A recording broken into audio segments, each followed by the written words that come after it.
ಒಂದು ಕಾಳು ಹಾಕಿದರೆ ರಾಶಿ ಮಾಡುವ ಇವಳದೇನು ಪ್ರೀತಿ ಕರುಣೆಯೋ ಕಾಣೆ. ನಮ್ಮಮ್ಮ ನಮ್ಮಮ್ಮ ಭೂಮಿ ತಾಯಮ್ಮ, ಭೂಮಿ ತಾಯಮ್ಮ. ಈ ಸುಗ್ಗಿ ತಂದವರಾರಮ್ಮ, ನಮ್ಮಮ್ಮ ನಮ್ಮಮ್ಮ. ಏನಪ್ಪ ಇವತ್ತು ಹಾಡು ಹಾಡೋಕ್ಕೆ ಶುರು ಮಾಡಿಬಿಟ್ಟಿದ್ದಾರೆ ಅಂತ ಅಂದ್ಕೊಂಡಿದ್ದೀರಾ? ಹೇಳ್ತೀನಿ ಯಾಕೆ ಹಾಡಾಡ್ತಾ ಇದ್ದೀನಿ ಅಂತಂದ್ಬಿಟ್ಟು. ಎಲ್ರಿಗೂ ನಮಸ್ಕಾರ. ಹೇಗಿದ್ದೀರಾ ಎಲ್ಲರೂ? ಭಗವಂತ ಎಲ್ಲರನ್ನೂ ಚೆನ್ನಾಗಿಟ್ಟಿರಲಿ ಅಂತ ಕೇಳ್ತಾ, ಇಂದಿಗೆ 6 ತಿಂಗಳಾಯಿತು ನಾನು ಭೂಮಿಲಿ ತೊಗರಿ ಬೀಜ ಹಾಕಿ.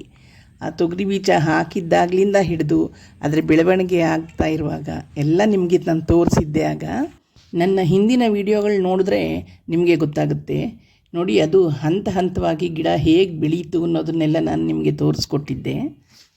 ನನ್ನ ಹಳೆ ವಿಡಿಯೋಗಳನ್ನು ನೋಡಿದ್ರೆ ನಿಮಗೆ ಗೊತ್ತಾಗ್ಬೋದು. ಇದು ನಾನು ಮೇ ತಿಂಗಳಿನಲ್ಲಿ ಬಹುಶಃ ಮೇ 15ನೇ ತಾರೀಕು ಅನಿಸುತ್ತೆ, 15ನೇ ತಾರೀಕಿನಲ್ಲಿ ನಾನು ತೊಗರಿ ಬೀಜಗಳನ್ನ ಭೂಮಿಗೆ ಹಾಕಿದ್ದು. ಈಗ ನೋಡಿ ನವೆಂಬರ್ನಲ್ಲಿ ಫಲ ಬಿಟ್ಟು ಗಿಡದ ತುಂಬೆಲ್ಲ ಕಾಯಿಗಳು ತುಂಬಿಕೊಂಡಿದೆ. ಒಂದೊಂದು ಗಿಡದಲ್ಲೂ ಒಂದು ಸಲ ನಾವು ಕಾಯಿಗಳು ಕಿತ್ಕೊಂಡ್ರೆ ಒಂದು ಟೈಮ್ಗೆ ನಮಗೆ ಅಡುಗೆ ಆಗುತ್ತೆ, ಅಷ್ಟು ಕಾಯಿಗಳು ಬಿಡುತ್ತೆ. ಜೊಂಪೆ ಕಾಯಿಗಳು ಬಿಡುತ್ತೆ. ಒಡದಲ್ಲಿ ತುಂಬ ಕಾಯಿಗಳು ತುಂಬಿಕೊಂಡಿರೋ ಗಿಡಗಳನ್ನ ನೋಡೋಕ್ಕೆ ಒಂದು ಚೆಂದ, ಒಂದು ಖುಷಿ. ಹಾಗಾಗಿ ನನಗೆ ಹಾಡಾಡೋಷ್ಟು ಸಂತೋಷ ಆಗ್ತಾಯಿದೆ. ಯಾಕೆ ಅಂದರೆ ಮೊದಲೆಲ್ಲ ನನಗೆ ಈ ತೊಗರಿ ಗಿಡಗಳು ಅಂದರೆ ಇದು ಗಿಡದಲ್ಲಿ ಬೆಳೆಯುತ್ತೋ ಮರದಲ್ಲಿ ಬೆಳೆಯುತ್ತೋ ಹೇಗೆ ಅಂತಲೇ ನನಗೆ ಗೊತ್ತಿರಲಿಲ್ಲ. ಮತ್ತು ನಾವು ಯಾವತ್ತೂ ಅಂಗಡಿಯಲ್ಲಿ ಕೊಂಡ್ಕೊಂಡು ತಿಂದೇ ನಮಗೆ ಅಭ್ಯಾಸ. ಗಿಡದಲ್ಲಿ ಹೇಗೆ ಬೆಳೆಯೋದು ಮತ್ತು ಅದನ್ನು ಹೇಗೆ ಬೆಳೆಸೋದು ಅನ್ನೋದು ನನಗೆ ಗೊತ್ತಿರಲಿಲ್ಲ.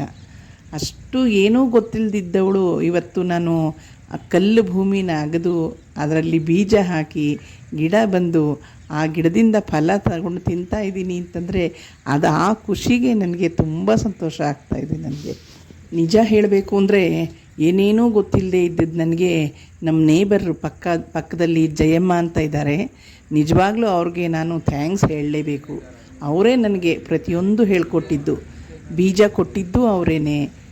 ಹೇಗೆ ಹಾಕಬೇಕು, ಯಾವ ರೀತಿ ಅದನ್ನು ಪೋಷಣೆ ಮಾಡಬೇಕು ಗಿಡಗಳನ್ನ, ಮತ್ತು ಭೂಮಿನ ಯಾವ ಹದದಲ್ಲಿ ನಾವು ಅಗೆದು ಇದು ಮಾಡಬೇಕು, ಇಷ್ಟೆಲ್ಲ ನನಗೆ ಹೇಳಿಕೊಟ್ಟಿದ್ದು ಅವರೇನೆ. ಹಾಗಾಗಿ ಅವ್ರನ್ನ ಕೇಳ್ಕೊಂಡು ಪ್ರತಿಯೊಂದನ್ನು ನಾನು ಮಾಡಿ ಇವತ್ತು ಕಲ್ಲು ಭೂಮಿಯಾಗಿದ್ದ ನನ್ನ ಮನೆ ಅಂಗಳ ಹಸಿರಿನಿಂದ ತುಂಬಿದೆ. ಸೊ ನಾನು ಆ ಜಯಮ್ಮ ಅವ್ರಿಗೆ ನಿಜವಾಗ್ಲೂ ಥ್ಯಾಂಕ್ಸ್ ಹೇಳೋಕೆ ಇಷ್ಟಪಡ್ತೀನಿ. ಹಾಗೆ 1-2 ಬೀಡು ಹಸಿ ಕಾಳು ಆಗುತ್ತೆ, ಅದನ್ನು ತಗೊಳ್ತಾ ಇರ್ತೀವಿ. ಆಮೇಲೆ ನಿಧಾನವಾಗಿ ಒಂದು ತಿಂಗಳು 1.5 ತಿಂಗಳು ಆದಮೇಲೆ ಗಿಡಗಳು ನಿಧಾನವಾಗಿ ಒಣಗ್ತಾ ಬರುತ್ತೆ. ಆವಾಗ ಅದರಲ್ಲಿ ಕಾಯಿಗಳು ಒಣಗ್ತಾ ಬರುತ್ತೆ. ಅದನ್ನು ಗೆಜ್ಜೆ ಅಂತ ಅಂತೀವಿ. ಆವಾಗ ಗೆಜ್ಜೆನ ಬಿಡಿಸ್ಕೊಂಡು ಅದನ್ನು ತೊಗರಿ ಬೇಳೆ ಮಾಡ್ಕೊಳ್ಳೋದು, ಅದನ್ನು ನನಗೆ ಜಯಮ್ಮ ಅವರೇ ಹೇಳಿಕೊಟ್ಟಿದ್ದು. ಕಾಯೆಲ್ಲ ಕಿತ್ತು ಅದನ್ನು ಬಿಡಿಸ್ಕೊಳ್ಳೋ ಅಷ್ಟರಲ್ಲಿ ಕತ್ತಲೆ ಆಯಿತು. ನಮ್ಮೂರಲ್ಲಿ ಆಗಾಗ ಕರೆಂಟ್ ತೆಗೆದು ಬಿಡ್ತಾರೆ, ಕರೆಂಟ್ ಇಲ್ಲ. ಕತ್ತಲೆಲ್ಲೇ ಕೂತ್ಕೊಂಡು ಫೋನ್ನಲ್ಲಿ ಲೈಟ್ ಹಾಕ್ಕೊಂಡು ಆ ಬೆಳಕಿನಲ್ಲೇ ಕಾಳೆಲ್ಲ ಬಿಡಿಸಿದೆ. ನೋಡಿ ಇಷ್ಟು ಕಾಳಾಯಿತು, ಹೆಚ್ಚು ಕಡಿಮೆ 2 ಪಾವಷ್ಟು ಕಾಳಾಗಿದೆ, ಸಾಕು ನಮಗೆ. ಆಗಲೇ ಕಾಯಿ ಬಿಡಿಸ್ಕೊಂಡು ಫ್ರೆಶ್ ಆದ ಕಾಳಿಂದ ಸಾಂಬಾರು ಮಾಡಿದ್ರೆ ಸಾಂಬಾರು ತುಂಬ ಟೇಸ್ಟಾಗುತ್ತೆ. ನೋಡಿ ಸಾಂಬಾರು ರೆಡಿ ಆಯಿತು. ಈ ತೊಗರಿ ಕಾಳು ಜೊತೇಲಿ ನೀವು ಬೀನಿಸು, ಬದನೆಕಾಯಿ, ಆಲೂಗೆಡ್ಡೆ ಅಥವಾ ಬಾಳೆಕಾಯಿ ನೀವು ಯಾವುದೇ ತರಕಾರಿ ಹಾಕಿ ಮಾಡಿದ್ರೂ ಸಾಂಬಾರು ತುಂಬ ಟೇಸ್ಟಾಗುತ್ತೆ.